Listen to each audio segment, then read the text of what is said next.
It was a sunny Tuesday afternoon at Sox Harrison Stadium. 4th-seeded Edinboro hosted 5th-seeded Kutztown for the second time this season. Earlier this season, the ladies beat the Golden Bears 4-1 in snowy conditions. This time, much sunshine. 45 minutes of play transpired. Still no score. Sarah Baskey making a lot of saves in the net for the ladies.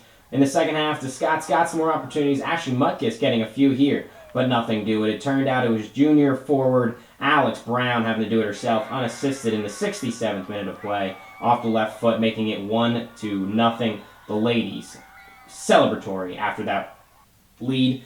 The Golden Bears had some opportunities in the second half, but could not capitalize as the Scots won 1-0, moving to the semis. Coach Gary Kagiavas talked about Brown's goal. You know, the soccer's strange. You'll miss the easy ones and then you'll put in a shot like that, and that was a brilliant goal. And we kept talking to her even at half time. And listen, it takes, because she's left-footed, and left-footers are hard to come by, and people normally are covering the right side. You know, so the fact that we got Mutkus and we got Brownie and we got Katie Filitsky and we got several left-footers on our team gives us, I think, a distinct advantage.